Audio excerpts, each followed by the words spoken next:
Hey, Halton here, and welcome to the National Fireman's Journal. I've got my good friend Rick Lasky on with me today. Hey. And so we're going to talk about, Rick and I do a little stand-up routine with our buddy Johnny Salka called Issues and Concerns, where we just sit on bar stools basically and wax poetic about anything and everything, right? So, Three guys that sit on bar stools that don't drink. right. Three sober guys on bar stools. It could happen. It could happen. Yeah. So we don't have our third wheel with us today. I don't know where he's at. We could bring him in if you wanted, Chief Lasky. We could invite the man, but which should be fun. But I thought we'd bring in the chief first. We'll do another one we'll bring John in for another one at another time. But I want to just have the chief talk a little, have Ricky talk a little bit here about a whole variety of things. We do issues and concerns, and Rick and I are interested in everything from, you know, moving water to truck work to interior operations to budgeting and management, HR stuff. We're concerned about it all because we've been involved at every level. Both of us came up through the ranks and different parts of the country, but came through the system and ended up neighbors. And he was in Lewisville, Texas, and I was in Coppell, Texas for a while together, which was kind of fun. We got to do a couple of fires together, which was always great to fight fire with a guy that you knew, and so like two old buddies hanging out, fighting fire. So it was a blast, and we both had great folks to work with too. Two great teams. Well, and what nice thing, Bobby, real quick, is we know what each other's thinking. It's knowing you as long as I have, and as many different programs we've done together, and just sitting around talking tactics and shop. Going to a job or to with you, whatever. It's you know what I'm thinking. I know what you're thinking. It's like when Curtis Burt came down to Texas, and I love Curtis, and Curtis has taught at FDIC forever. It was just having him at a fire was just like having you there. It was just I could turn around. I knew I had my buddy with me, and we were on the same page with things, which always made for a better.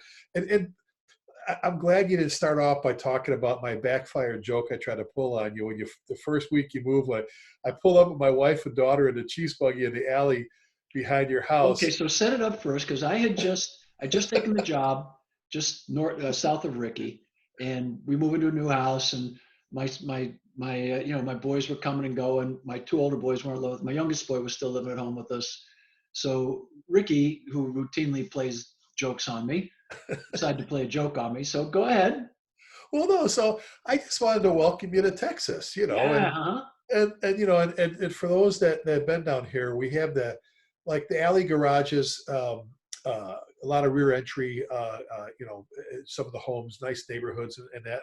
And I pulled up and I had, got on my loudspeaker on my PA and, did the, Chief Bobby Hutton, we know you're in there, come out, get your hands up. And thought it'd be funny because I thought, well, he's home. He's got to be home, right? Well, he wasn't home. And his son walks out just kind of walks out real slow, walks out, he goes, hey, he goes, he's not home, Chief. I'm like, oh, okay. That kind of ruined the surprise. And, then waving all your neighbors and go, I'm just kidding. He's a good guy. He's your new fire chief here in Coppell. Well, let's tell the rest of the story. So Chief Lasky's expecting me to come out upset or nervous, or my youngest son to come out upset and nervous. But instead he got the commander. He got a naval aviator, combat aviator, who doesn't get rattled by anything, who just tapped on the window. He just walked out. His first words were, "You must be Chief Lasky. My dad told me about you." Oh, God. And from there, Chief Lasky went from the prankster to the pranked. Hey, you mentioned though too, working with great people in Coppell, and I think we were both, oh my God, blessed isn't the best word to even describe it, to be able to work in the Dallas-Fort Metroplex, but Lewisville and Coppell, in that area, with some of the most progressive fire departments in the country. Bruce Varner was over in Carrollton for the longest time. Sure, Steve Bass. Oh God, Steve Bass, I love that man. He's the reason I'm in Texas. Told Waters Consulting about me and my son living down here, and I always say he put my family together again. I love that man. But me too. What a great area. Still very progressive. Darryl Brown. We had Timmy Oh, Tittle working for you at the God time. bless Timmy. We God lost bless him. Timmy. We had the folks we're mentioning are the guys that we were. That Chief Brown is still chief out there. He's a chief in Grapevine, Yes. and he's still active on the job. We just lost Chief Tittle a few months ago to cancer. Was a beautiful guy. Steve is still kicking around a little bit, Oh right? God, yeah. He's Steve's last time I talked to Steve, he was a chaplain for Grapevine, and he's still doing a lot of work. He's And very today involved. is National Prayer Day, Chief Lasky. Well, and he is very involved with his church. I love Steve and his wife. His wife Karen, she retired as a deputy from Dallas FD in fire prevention, where he retired as a deputy and ended up in Bedford a short time, and then in Grapevine for a long time, Grapevine, Texas, and stole Darryl Brown from us. Darryl's one of my assistant chiefs. Um, but Steve's a great guy. And real quick, Tim, we lost Tim. Tim was this is to your viewers, Bobby, and we've talked about this. I know we have a bunch of times about keeping up with your physicals. And Tim was oh my God, he was adamant about physicals. He was a physical fitness nut. I mean, never smoked, ran all the time, softball, golf. I mean, he was everything sports. Him and his family. His son was a quarterback at Texas Tech uh, and coach for a long time, fitness coordinator, um, and he ended up leaving us with. He fought it. He beat it into remission like 3 times at bad for like 6 years, and we lost him. Um, God, I get emotional again. Tim was my partner for 12 years. You know that, and one of the most loyal people I know. In fact, he defines loyalty. His pictures in my pride and ownership presentation, Bobby. And then, but as the battle moves on, continues on. Mark McNeil. Mark was a captain for me, driver, then got promoted to captain, then BC and assistant chief. He's now the new chief in Louisville. Has my our Hump Day Hangout co-host Terry McGrath is his assistant chief. I promoted Terry as a good partner, and I don't think they filled the other position yet. So Louisville's rocking and rolling, and I know Tim's smiling, and Tim would be very proud right now. So so let's start off by talking a little bit about incident command, which is something the two of us, have been involved in for a long, long time. I was heavily involved with Chief Bernasini when he was writing Fireground Command, the second edition, and then later on, doing a lot of work in that arena subsequent to that and prior to that. And you yourself did a lot of dabbling in it. One of the things that we both benefited from was, and we kind of learned it intuitively, was having, more, in Texas, they call it more fingers on the knife.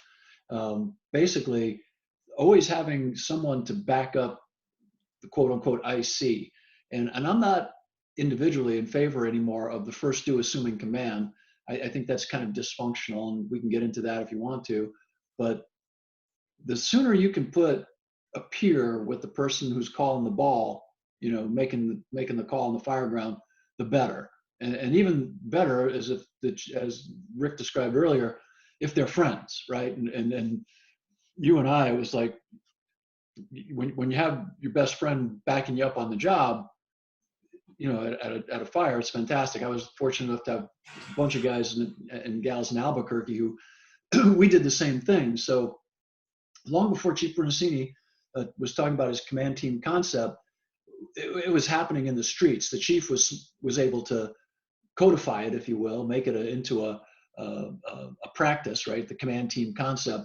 But we were kind of doing it informally in Albuquerque, and then you and I did it in Texas, and a lot of other people were doing it as well. You send multiple chiefs, and you work together in some kind of system. So when you're on the fire ground, Rick, and you're looking at what goes right and what goes wrong, and again, wrong is always in hindsight. I think a lot of it, and you can correct me, I want to get your opinion on this. I think a lot of it becomes, or as a result of, too much being laid on that first responder, that first in firefighter or officer, in terms of the size and scope of any event, any fire, expecting one person who's got a crew to manage everything else. And it's just, after a certain point in time, we know from cognitive researchers that you lose your ability to make important critical decisions. It just becomes very difficult to balance limited resources, conflicting goals, all of that. So what are your thoughts on the evolution of incident command and what we're seeing happening right now? And, and do you think we're getting better, or where do we really need to focus some of our attention in order to become better fire ground commanders? Well, and you brought up a good point. The day, I mean, even when I used to go to fires with my old man in the 60s as a kid, and to see Chief Bob Kraft from LaGrange, Illinois, standing there, white helmet, white coat in command, depending on the size and complexity of the fire, there were other bosses that showed up, mutual aid, automatic aid. That was back in the 60s. But going back to what you said first off about that first in officer having to wear about 9 hats. And to your viewers, um, both Bobby and I know that there are some departments where that's all you have, man. You don't know if you've got a chief coming, or they're pretty pretty distant in the way they response or ETA, and you have to make you got to call the shots. You got to call the shots. You got to be banging out extra alarms, and we could talk about that too, Bobby, with automatic mutual aid, because there's a lot of people are still doing what we call the Chinese menu thing. We're like, give me a engine from Beeperville, one from Bopperville, one from this, and one from that, and it changes daily instead of just saying, central or dispatch, give me a second alarm, and it's on CAD, or they read it off a card and just get everybody they need coming. So for we know that there's times where you pull up as a lieutenant, captain, or an acting officer. Look, you got to call the shots. So and that's why we need to train everybody that's riding that front seat in the incident command system, on how to manage an incident and do that. However, Bobby, I know you and I are cut from the same cloth this way. I grew up, in the Chicago area, and very heavily with Mavis, and very heavy with, you rarely turn around and didn't have another boss, another buddy, or someone you have a relationship with just professionally, where you could turn around and say, I've got, you could box it. You've got a communications chief coming that sat in the command unit, the comm van, and did all your communications and talk with dispatch and get everything coming, and your scribe. And, I was so blessed to ride out those years with Chief Eddie Enright in Chicago. And Ray and Eddie would have me in the command van in Chicago when he was the plans chief, and I would be doing all the writing on the board and going out and checking units and doing stuff, which helped me early on in my career. But I love it. And again, I know you agree. Having as many, I like to put as many eyes on the fire as possible. When I first got to Louisville, Bobby, it was a little different.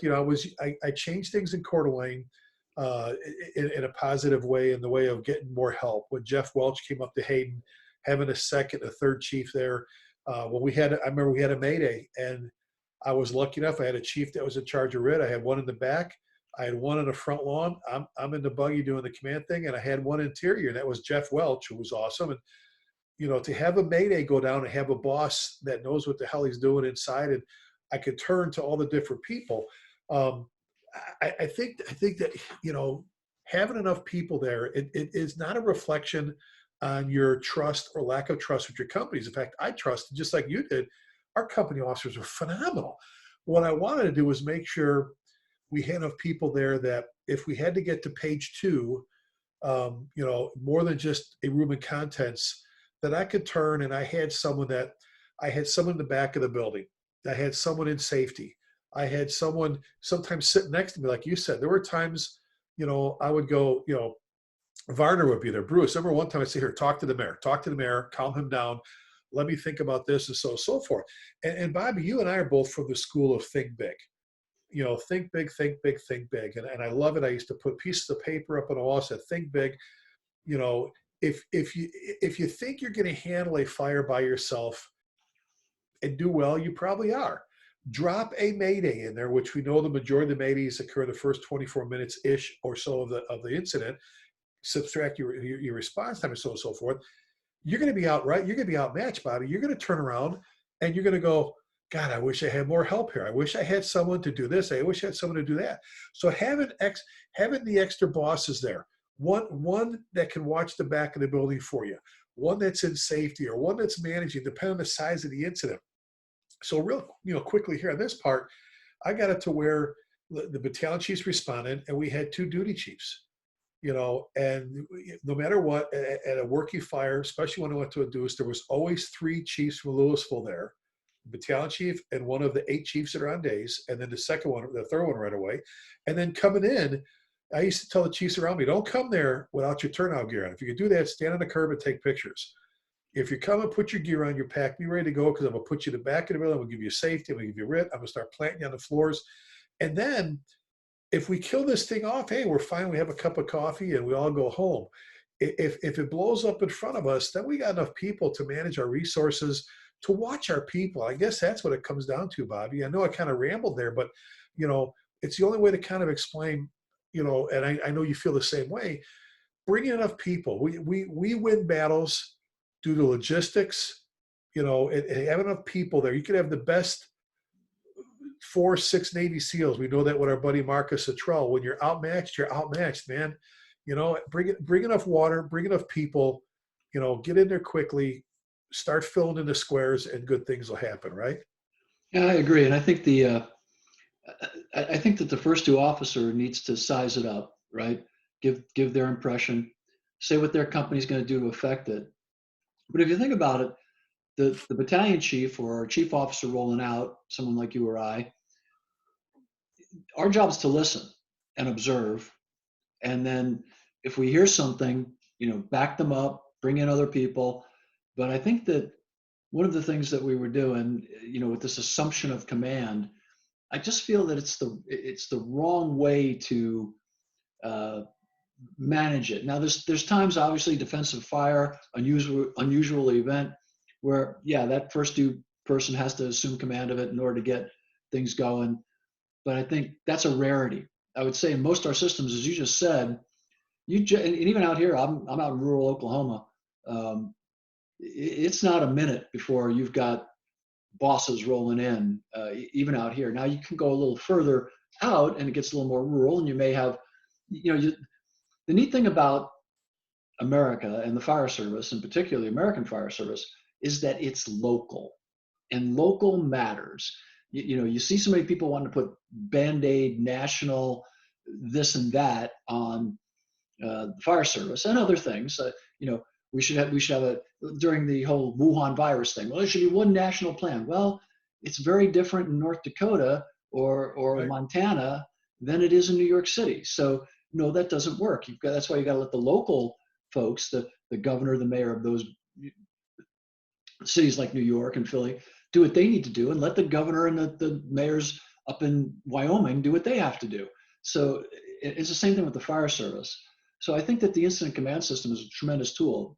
I think we should use it routinely. How we use it, though, is more pliable, right? In other words, you have to have an incident commander, but there's no Bible that says he's got to be standing. Like I always said, the thing that always frustrated me, and I love talking to you about it, is the fact that Bruno created the 13th commandment. You must be on scene to assume command. Well, why? Why is that? Both our sons served in the military, and if my son was flying and they wanted to engage the enemy at some point, and he said, this is, Lieutenant Commander Halton, I'm assuming command. Yeah, good luck with that. So some guy back in Bahrain with scrambled eggs on his hat, 1,000 miles away, is going to call the ball. That's his job, right? But that system works really well. Now there's asymmetric warfare and team of teams and all that, and decision-making context. We can get into that. But that's radically different than when you've got a system that is going to have command level officers at least listening, if nothing else, onto the call. So that's kind of one of the things I think in the command system that we could improve. And I think the time is right to start improving it. Well, and you're exactly right. And kind of just back up to one point you made, and I agree, is about the plan being local, but there needs to be a plan, like we were saying. You got to have, it has to be, I think the best way is to have it set up ahead of time. So who's coming in on your cards, who's coming in your responses. Curtis used to call, when he was the chief of Lake Cities, he'd call and go, who are the duty chiefs this weekend in Louisville? Because I'm by myself, Chad's out of town, Jeremy's got something going on. And I tell them, oh, you got Terry and you got, Tip. Okay, good. And I know who's got my back if I catch something. But I really, and still, Bobby, you see it. There's so many departments that still, it's the bag of marbles, incident command. It's like drop a bag of marbles on the concrete. All right, for some of our young listeners, marbles were a toy that Bobby and I used to play with a long time ago. Used to shoot marbles. Yeah. It's like drop them, pow. And it's like, if you don't have it set up ahead of time, and if you don't have CAD for some reason, you can still, dispatch can open up a folder and go, You say, give me a second alarm on box 200, and they go these 3 engines, these 2 trucks, this and the other, and they just start calling people. What are they gonna do? And if you can't, then you just, if they're already on a call, then you bop down, and everything's done for you, and the incident commander can run the incident. Now, one of the things that I used to like doing, and I still do, Bobby, is, everybody used to ask me why I was always in command in Louisville. I was there. Well, it wasn't a point of me having to be in command. We were very good about first do chief officer, assuming command. Second do you make a decision. Do you want to take ops, or do you pass command, or you want to stay in command? And our BCs, they love playing the field general. They love getting out of the buggy and running the fire. And then the third chief would take the back of the building. The fourth would take safety. Now they have a safety captain, but it would just no matter what, you had one in command, one in the back of the building, so you could cover everything, and then one, taking safety for you. So that being said, Bobby, I like that, because I could walk around, do my thing, or I could sit in the buggy with one of the aides, like Gary Apple at the time, and just start feeding the BC. You need all right, here's 2 more engines, here's 1 more truck, I've got this coming. Let them, they know their people, they know who's on duty, they know who's at what station, they know their people, their strengths and weaknesses, who they've got. And I could just keep, right, like you said, you've got someone in Bahrain or whatever, but so I'm sitting in the car or out in front, or even keep shuttling them the resources they need to do their job. So I guess it's not necessarily even a senior advisor as much as it's that support mechanism, so that the battalion chief can run their incident, turn around, and have enough people, enough resources to do it, instead of then going, okay, now who do I have to call, kind of thing. I mean, so I just, I think the plan, like you said, locally has to be done, but you've got to have something, folks. You've got to have a mechanism in place. And Bobby, I'll say it, I'll ask you. Well, I know we've known a couple, and they've been just a couple out of the thousands of chiefs that we know, thousands and thousands of chiefs. Have you ever met a good chief that doesn't want to go to a fire? No. I've never, right? No. Oh, they're just itching. They're like, I don't care if we're 3 towns away. I can get there quicker. My car, my engine. You did put a qualifier in there, the word good. But there's a couple numbskulls everywhere. There's a couple numbskulls, plumbers, crazy ants in the basement. I get it. Yeah, but what I'm saying, it's like, to be able to turn around and have somebody walking up and go, oh, God, I've done that before. I went, oh, God, fix this for me. Go take care of this, or go get the back of the building, or go. When Curtis used to come in, Curtis, get inside and tell me what's going on, and just those eyes and ears, kind of that, giving them the support they need, that BC, to run their fire. So let's shift gears a little bit, take it down to the granular level, take it down to the firefighter. And you and I both do a ton of training with, new guys and new gals, and a lot of stuff going on, whether it's mental health, cancer, basic, skills. When you first come in, which is fascinating, so much is going on around you that it's just, it's an amazing amount of information to take in, right? At this point in our careers, we're so familiar with so much of it that it's not nearly as overwhelming. But so some of the stuff that's going on today, and I'm involved in it, and I want to get your thoughts about it, is that we're looking at our gear now and how we use it. And I think that I think the time right now is a really good time to look at our battle rattle, right? Our structural firefighting gear and the misuse and use of it. And I think that the time might be right to reassess how often we wear it and when we wear it outside of structural firefighting, right? Because there's so much good PPE out there. Like I call them firefighter fatigues, and PPE that's not your battle rattle, not your bunker gear, not your PPE. So, for your car accidents, your medical calls, all the other stuff we do. What do you think? What are your thoughts on that? And I think that as a boss, I look at it one way. Obviously, gear lasts longer if it's not used as often. Gear's, in a better state to respond if it's not, if you're not standing out in the rain in a car accident. When you get to that and getting it wet and dirty, it's dry and clean when you need it for that fire you might have later that evening. So what are your thoughts as a boss and as a firefighter about where we're going with our gear, and where do you think we're heading in the right direction or moving too fast? What's your impression there?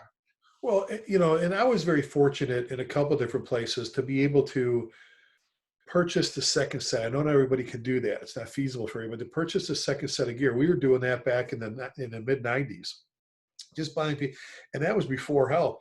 We had even good washer and extractors in a lot of places. I mean, some places did, a lot of places didn't, and I did it just because, the Chicago area, you come back and it's freezing freaking cold, and you're all frozen and wet and screwed up. You want to, and now you guys still got other calls or maybe taking an accident or whatever. To be able to change into some dry stuff, something clean, get your other stuff clean, was a big deal. So that's one point I want to make, is we were very fortunate, to be able to do that. Now, in Louisville, Texas, being able to issue that second set of gear every 3 or 4 years, you get that second set, like an entire shift, which pretty much left the oldest set of 2 sets of gear you had was 6-7 years old, which I started seeing the lifespan, Bobby, of the gear get longer because we weren't wearing out one set. You get one, you throw it, you get it clean, you got your other set on.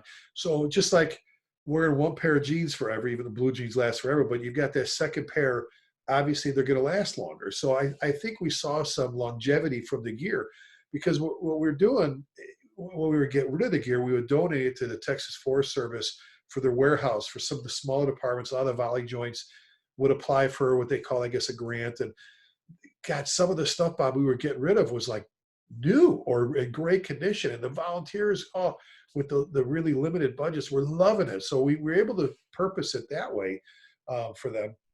So that was it. But I know where you're going with maybe a different, I remember years ago we went to FR clothing to wear underneath your gear, and all this different stuff instead of the plastic stuff we were wearing, and so stuff like that for uniforms. It's funny because in the 40s and 50s, you look at the pictures of the volunteer career firefighters, a lot of them wore the coveralls. We used to call them the gas station attendants, red ones and blue ones and orange ones. I have some in my museum. I have some collector's items with the sewn on lettering on the back. And you threw that over what you were wearing, and then you could take it off and wash it. And it kept some of the blood off you, it kept some of the other stuff off. You didn't fight fires with it in most places. You wore it as a way, so if you showed up on the scene, you could put it on and you looked like somebody instead of wearing shorts and a t-shirt and something else. I think Bobby, eventually we're going to be leading down that path to where we're going to start furnishing it for our people. I think it's tough to for the career side to provide station wear. We tried it with the FR stuff, with the bloodborne pathogens and all this different stuff, and so on and so forth. The expense would be, I think, astronomical. But we've got just under 40,000 fire departments in the United States alone, let alone what we have in our brothers and sisters in Canada, all over. Not everybody can afford, to do that. So I think sometimes for some of the places, volunteers, maybe the coveralls are they're making them now with they're sewn so well that you don't have to worry about seepage, contamination or Well, whatever. they're making them out of the same stuff that they're making the fatigues for the military in some places, are very Right. similar, and great fabric. And I just think that um, two things. One is that I think that our gear, looking at the PFOA, PFOS issue, we've got questions there. So I don't think we should be haphazardly exposing ourselves in a trivial fashion to something that may have long-term health costs. However, those long-term health costs are offset by the fact that those same chemical properties do tremendous service when we're doing structural firefighting, especially interior structural firefighting. So that being said, there's always a trade-off between safety and functionality in terms of things, especially in terms of our gear. That being said, we now have, I think, just a better alternative, right? And I think that the fatigue uniform looks great, much more functional, the pockets and side pockets and places for your knife and your pen and You're your talking like the BDUs, Bobby, that our sons wear. BDU. It's a set of fatigues for the fire service, and I'm really hoping to see us move more towards that. And I think that I've got nothing against the hard badge and the Japanese admiral costumes with all that stuff, but the downside of those for me, one is that in a lot of places we look like cops. when you put that hard badge on, the blue uniform and the black belt, and especially if you're a medic and you've got your holster with your scissors and such on there, from a distance, we look like PD. And no disrespect to cops, I'm from New York City. I think everybody should own one. So I'm a big fan. It's a joke, and Rick's a former cop, so he didn't laugh. So, but I think that I just think it's a neat path to be going down, because I think when you and I visit about issues and concerns, one of the things I like to do is we think big, like you said, and think about the future. And I think that there'd be tremendous cost savings really in the long run, because that gear is built to be worn all the Well, time. and aren't the EMS folks already ahead of the curve on this? With this, most of the EMS folks I see are wearing the BDU pants with all the pouches for their scissors and their gloves and different things like that. I'm just picturing. I know what you're talking about. I think you're heading in the right direction there, and I think you could take it even a step further to where I think we go full paramilitary to Velcro, where you just put your name tag on, you put your rank on, and then at the end of the shift, you just throw it in the deal. There's large, medium, small, like whatever sizes there are. They get washed, and you come in, you pull one out, you put it on, you put your stuff on, you go to work.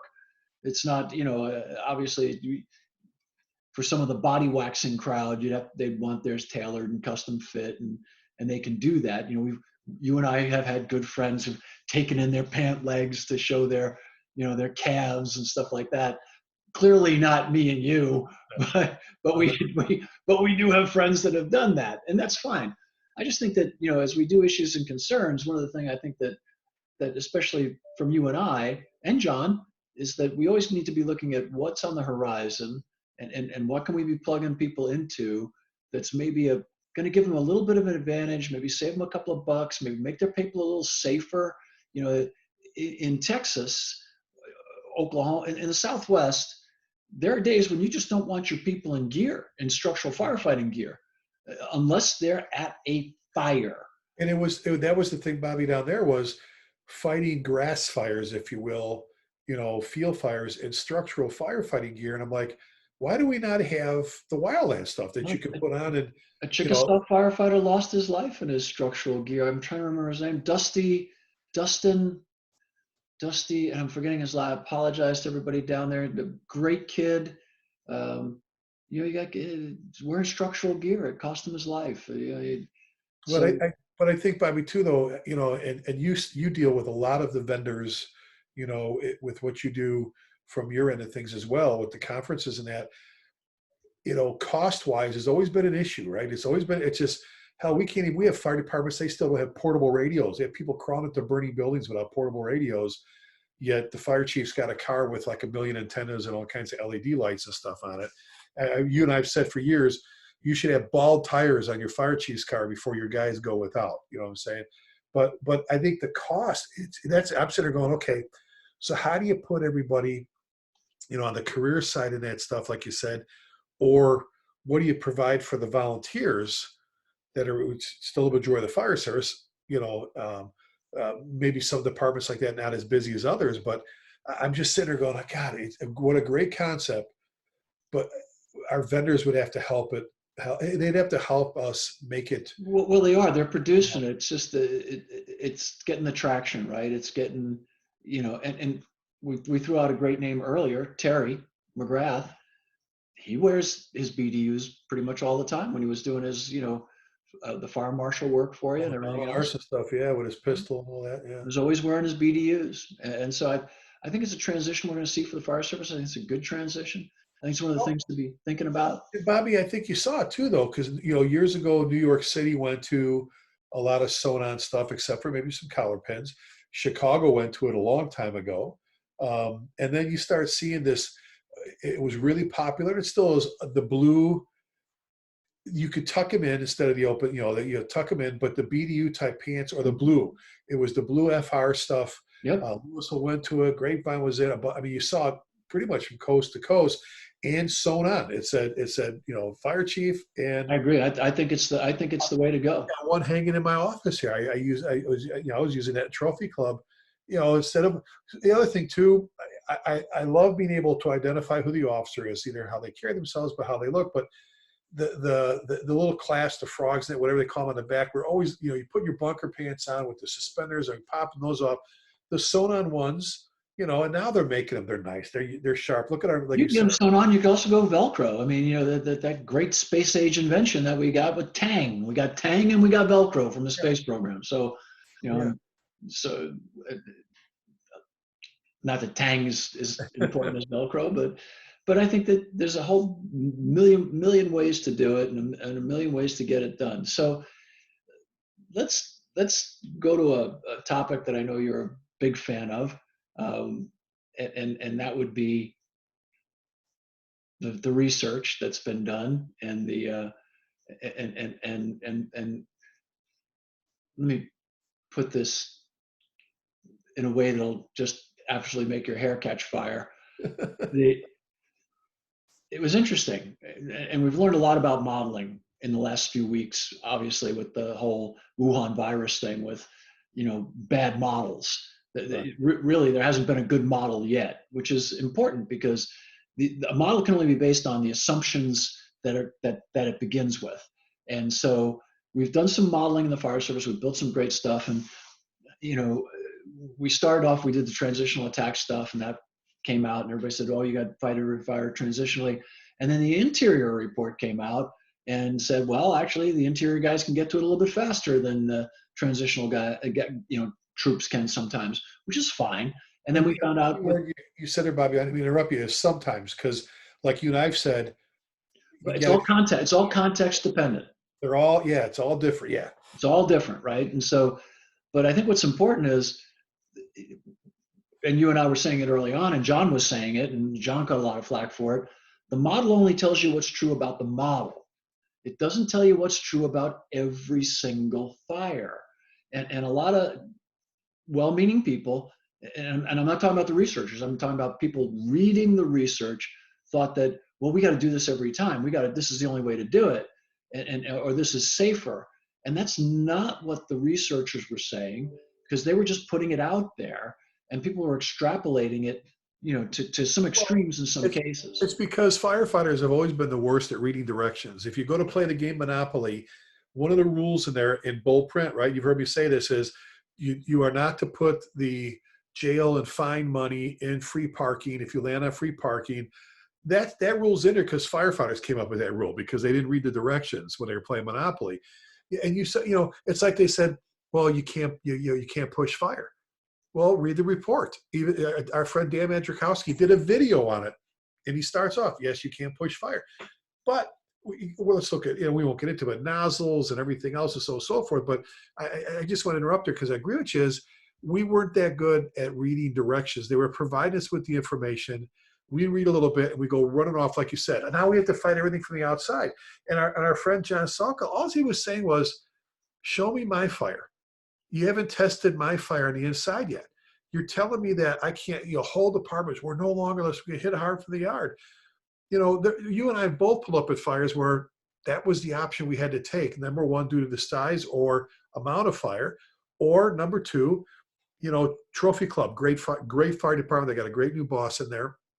Um, when you got 5 guys on duty and 3 are on their way to the hospital, 2 are in the back doing CPR, and the engine's returning with 2 guys, you pull up at a 8,000 square foot home with fire, you have one option, and that's if you have fire showing, to slow it down the best way you can from the outside.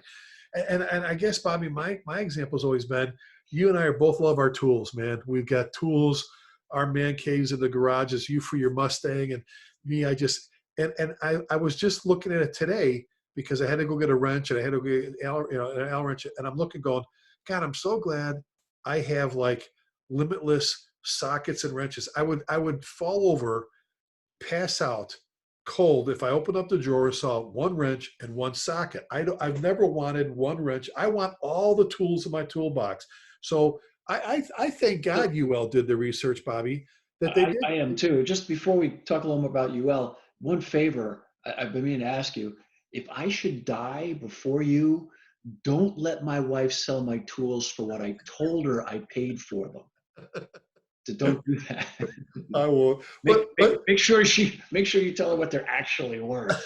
So, But right by, I mean, that's my thing is, UL has provided us with a ton. UL, NIST, a whole bunch of people. There's a Yeah, lot and of great research going on there. some University other of Arizona and the right. guys in Maryland. There's a boatload.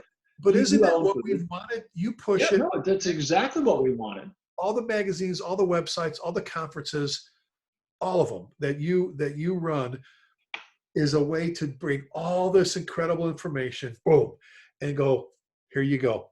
What works for you? What works for you? Here's everything that Bobby Halton and his cast can give you to be better, because we're not in the business of making pieces of sandwich, no disregard. We're in the business of saving lives, and a lot of times that's our own. And you screw up one time, you become complacent one time, you drop your guard one time, you're dead in our business. And so I want, as much as I can as a boss, to be able to go, like when you came out with Kirk about the nozzles with the Vindicares. Remember, we had all the different brands lined up. Here you go, guys. Go out there, play with them, watch the flows, and you pick them. Let them choose. Well, that's what you've been able to do through all of your resources. I go, here, guys, you know what? Make your own mind up. But I think where you're going with that is read the information, read the directions. Don't go off half-cocked because you read the first paragraph and not the other two. Well, and just like nozzles, every nozzle has its time and place. I mean, depending on what fire you're at, show me the fire. And then, we always talk about being thinking firefighters. Give the firefighters, and again, to go back to our rookie, it can be somewhat overwhelming when the boss says, well, pick the nozzle you want. Well, if you're the rookie, you really don't know what you want. But when you're a senior firefighter, say you've got 7, 8, 10 years under your belt, and you've been to a couple hundred fires, then you can say, well, oh, we're going to a commercial job. I'm taking my 15/16, or I'm taking my 1 1/8, or you know what I mean? Or Right. let's pull the house fire. Oh, I'm looking at it. I know what, and sometimes you just know what it is. You roll up, and I'm not saying you know exactly what it is, but you can pretty much assume residential kitchen fire, boom, boom. Well, Bobby, a long time ago, when we were growing up in the fire service, when there were very, very few instructors out there traveling teaching, you remember way back when, Right. you had a red book, you had an IFSTA book that you went to for your nozzles, and let's read this one on ventilation, let's read this one on hosting, let's read this one on this. You didn't have the abundance of information that you have now, that you can make good, clear, the world at your fingertips. Yeah, good, clear decisions, and again, knowing your tools, knowing, we said before, I've said for years, the three most important topics you could teach to a brand new firefighter is our history, why we exist, why we're here, fire behavior, building construction, because not everything, but almost everything after that, right, is task related. And if you don't have to necessarily be a scientist, but you have to have a pretty good understanding, a pretty good working knowledge of fire behavior, building construction.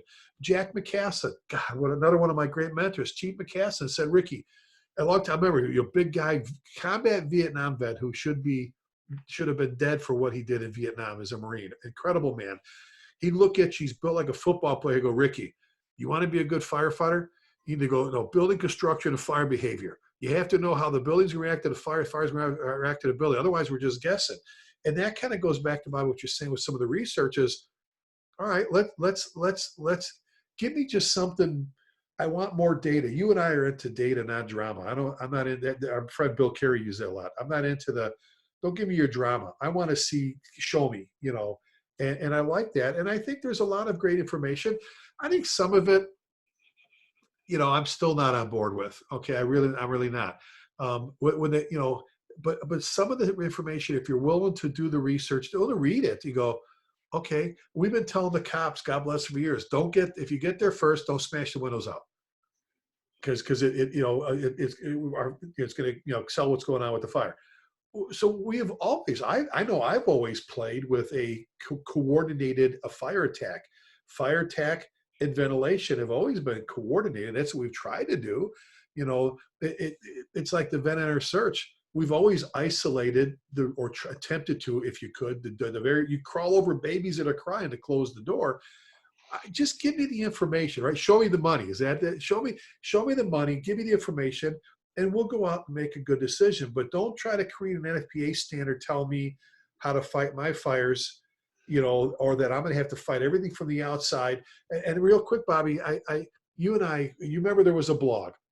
Someone wrote on some blog, and it was right. You read the feed, and this guy goes, "I'm a battalion chief out east, a larger department, and our whole department changed our policies where we are not allowed to enter the structure unless we hit it hard from the yard, and blah blah blah blah blah blah."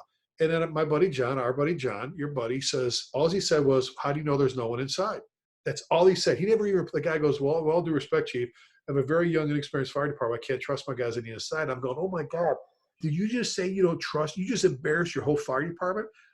John never replied nothing. So 2-3 months later, I'm teaching out that way. Guy comes up at one of the breaks. He goes, "Hey, Chief, I hope I didn't piss off Chief Salk." I'm like, "Well, you really can't. If he gets loud, that's just him all going New York on you. That's not him. Trust me." He goes, "Well," I go, what are you talking about?" And he explained, I go, "You're the guy that embarrassed your whole fire department on the internet with the." I go, so let me ask you a question. Do you have any balloon frame homes in your town? He goes, "Well, of course." I go, you ever pull up at one? Let's say you pull up tonight, 2 a.m. You have smoke pushing out the east, balloon frame, 2-story, 2.5-story frame, pushing out the east, pushing out some of the cracks and the wood around it. No visible fire. You do a 360 with your tech. You can't even smash a window out to get fire to show, to hit it hard from the yard. What do you do then? And the pause was longer than what I just gave you. And I go, "So we just told the Smith family to screw off, right?" I said, "You pull up at my house at 2 a.m.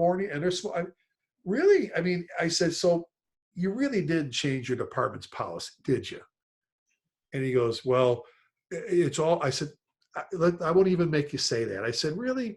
And I guess that's where I was going with it, Bobby, to make an assumption or take action that's one-sided, right? You've been very three-dimensional in your career. I know you very well. You're one of my best friends. You've always been, I can't tell you times I've called you, Bobby, saying, "I'm going off on something. You're my voice of reason." And you go, "Yeah, Ricky, but here's another side." I go, "Shit, he's always got another side." But you're right. Well, that's why I sit in the middle. You're here. Salka's here. You're here. Okay. but you've always Calm down. brought like all the sides together so we can make our decision. With a good, clear, concise, educated decision instead of just, like you said before, going off half cocked or something. Yeah, and I think I just think for the young firefighters today that are listening to this, hopefully we got a few listening to it.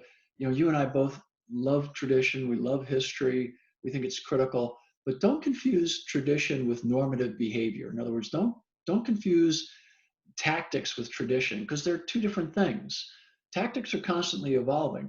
The traditions that Ricky and I talk about and love are the customs and courtesies. In other words, how we promote, how we retire, how we respect the flag, how we give final honors, how we post colors. Rigging service. Right. How we address one another. One of the things that, Rick and I are both very fond of is that when the commander or the captain or whatever comes in for a meeting from the back of the room, the troops should stand up. And then after he gets to the podium, then sit down, calm down, because he's the boss, he's the chief. If the chief comes into the day room and he doesn't live in that station, stand up. He's the chief. I've been at places, and it changed. Sending my guys out to ride with John in the Bronx, to be able to walk into a firehouse, walking 80 inch and 38, and you usually can't even hear it, right? Because it's a fluke if you can hear the speaker inside the firehouse. You're on the outside, you hear "Chief in the house" or "Officer on deck," and everybody unasses the recliners and the beds, and you come out and you one of two things: Eddie's, go back to what you're doing. I'm just here for a second. Or the guy, you and I have been there. Give me a minute. Visiting, yeah. And you walk in and the guy's in the recliner on his phone, and he looks, he sees it. I'm like, and I'm not saying to jump to and do this, but I am. That's exactly what I'm saying. If they don't respect you in the firehouse, are they really going to respect you on the fire ground? I am saying, get your ass out of that chair. So yeah. Well, me too, but I'm just saying it's just you're too polite. No, I'm saying I'm not jumped. I'm saying get up. I mean, you shouldn't have to go on an Easter egg hunt, find it, hide and go seek, Ali Oshka, for you finding your people. They need to come out. I remember in a firehouse at Eddie Enright, Chicago, Engine 4 Tower 10. And Joe Graber, one of the lieutenants, came over right away. And all his guys came with him. I tell a story all the time, Bobby, in class. And he was talking about this. And this is Eddie talking about a working officer and one that had a lucky Saturday. We know what those are. And and then one of the first things the lieutenant said was, he goes in, but I got Frank upstairs. He's got a big college exam coming up. He's at midterm. I got him up there studying. And I'm thinking, why do you tell him that? Well, I realized the reason he's telling that because if Eddie would have went 1, 2, 3, 4, but who's missing? Somebody in the can. And no, he's telling him the reason he's not the chief. I told him, stay upstairs, stick to the books. I want you to do good on this exam. Do you not agree? It's the same thing in the military. If they don't respect you in quarters, how do you, when it comes to battle, you think they're just going to turn the respect on there? Well, I think that what you and I talk about, and we've got an overdue book on customs and courtesies that we've got to get finished at some point in our lives. But we often hear people talk about the tradition, the reckless tradition. That's not tradition. That's not culture. That's the environment of a specific department. Culture has 3 facets, right? Our traditions and our customs, our artifacts and institutions, and then normative behavior. That normative behavior is always in a kind of a flux and a wave, if you will, which is fine, right? Because a lot of it has to do with societal norms and things like that, and they're ever changing, right? Yeah. And we're always learning new information. But I think that the ancient wisdom and the hierarchy, if you will, is important in the fire service. And not to say that anybody's any better than anybody else, but we're all equal in God's eyes, obviously. But there's clearly a dominance hierarchy with the chiefs, and it kind of goes down. But their job, really, if you look at the real fire service, it's flipped. The pyramid, the most important people are that big base. It's the firefighters. It's the people delivering service. The guy at the pinnacle, he works for everybody. Whereas if you're the firefighter, you might be working for a lieutenant or a captain or and other folks. But that guy, once you assume that 5 bugles or 3 bugles or whatever your system has, 2 bugles crossed or whatever, you now are responsible for so many people. And I just think that the young firefighters sometimes think that they're working for that person, when really that person's working for them. And it's easily misunderstood in today's society because a lot of people think they work for the government or politicians, whereas politicians work for you. They really can't tell you to do anything because it's government by the people. It's the same thing in the fire service, really. The chief can teach you how to do stuff, but the chief's job is to keep you as healthy and as prepared and as squared away as possible, so that when you go to perform the mission, you've got the best chance of surviving it and doing it effectively. Bobby, how many times have we said it's always about leadership? It's always about leadership, whether it's the hotel you stay in, the restaurant you're eating in, the school that your kid goes to school at, the firehouse, whatever. It's always about leadership. And I've been able, I'm like, there's another ship without a rudder, adrift, another rudderless ship. There's no one leading, and some people have a problem. I've always wanted to work within a system where I want a boss. I want a boss that, and again, I saw one again the other day and it drives me insane. The boss versus leader meme you see all the time. A boss will yell at you. A leader rubs your shoulders and tells you you're a special human being. I've met bosses I've worked for bosses that were great bosses, and I worked for horrible bosses. I worked for people that were so-called leaders that couldn't find the word leader with 2 hands, a flashlight, and a seeing-eye dog. But I think the good bosses are the ones that they're more worried about you and your family, okay? They're more worried about making sure you go home, like you said, than they are about all the other stuff. And they do that by providing you with the best equipment, the best training, the best, and it goes back to setting the tempo, setting the attitude, right, Bobby, in the firehouse. You've been able to walk into firehouses and go, oh my God, this is camp run amok. Just because you can tell, you go, And Camp run amok. it's Camp Run Amok. And don't ever blame the firefighters. The Hello, firefighters Mata. the firefighters are just doing what the officers letting them do, just like someone's kids, right? Well, I agree. So my final thought on it, just because I always like to talk to the new folks as much as I can, is be careful about judging a book by its cover. Oftentimes, you know, the fella who is the quietest, or maybe the most soft spoken, or maybe the other guys don't really think that highly of him. He might be the best darn firefighter you ever work with, the best darn chief you ever work for. Um, we used to have an expression in my old job: pick your own butt heads. I'll use as a polite way to say it, because just because I'm a butthead to Rick Lasky doesn't mean I'm going to be a butthead to you. And just because you know, so don't assume that because someone gives you a line about a guy, or doesn't like this person's style, because everybody has a different style. Rick was very different than me. I was very different than Alan. Alan was very different than the two of us. John's different than the three of us. But we all have the same set of principles that we want our people to be, the best prepared, the best equipped, the best trained that we possibly can get them to, and before they have to perform. Well, And real quick, Bobby, how about, I think you're going as well with this, just to run it. Don't, to the young firefighters out there, when this other guy comes up to you, says, hey, come here.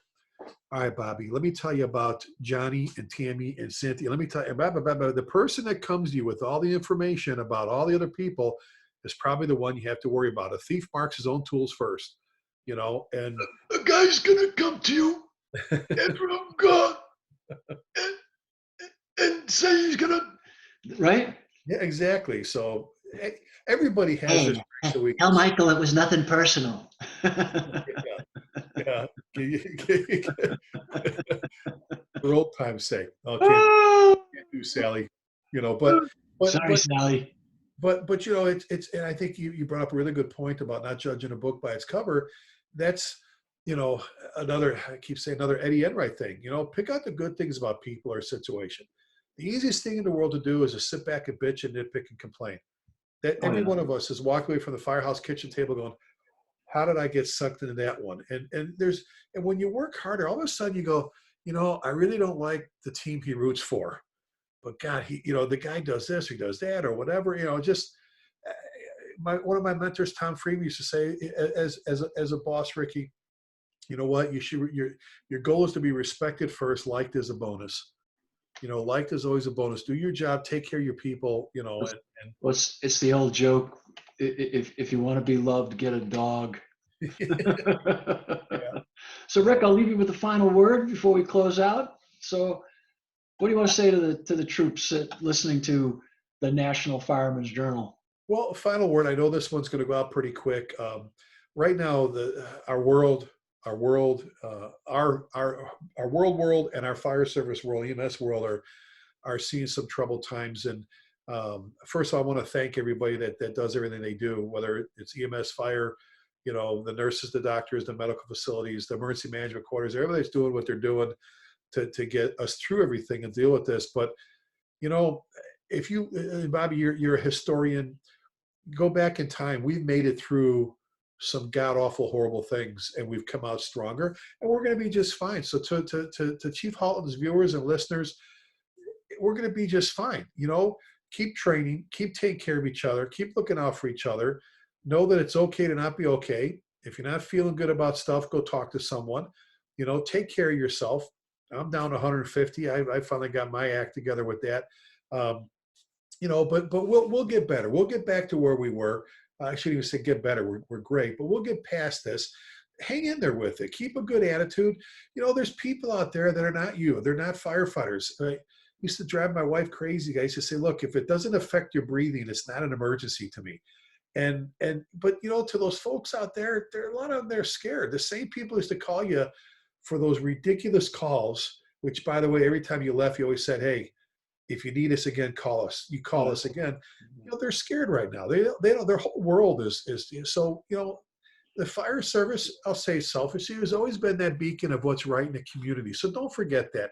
Well, I agree, and I What's think right that, in your neighborhood. and I think the other thing too is to maintain that air of confidence and reassure people that this too shall pass.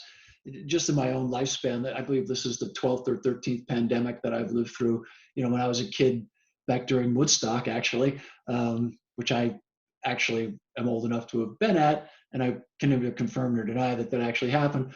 But there was a pandemic going on right then, killed 120,000 people in the United States. It was the Hong Kong flu, killed 1.5 million people worldwide. We've had the Asian flu, we've had the MERS, SARS, we've had swine flu, we've had we've had a bunch of them, and they're gonna happen, and we're gonna come out the other side and figure it out. And so, and I agree with you. It's nothing to take lightly, but it's certainly nothing to be afraid of or be fearful of. Be vigilant about. Be smart. So, well, thank you so much for visiting with me here today, Rick, and allowing me to record it. We usually just do this on the phone while you're rowing and I'm doing the elliptical. So, we do it every day anyway. So I thought. I'm glad you're doing these, Bobby. Let's record it. Let's record it. I'm glad we're doing this because it gives us a chance to, there's. Why don't we do this just for fun?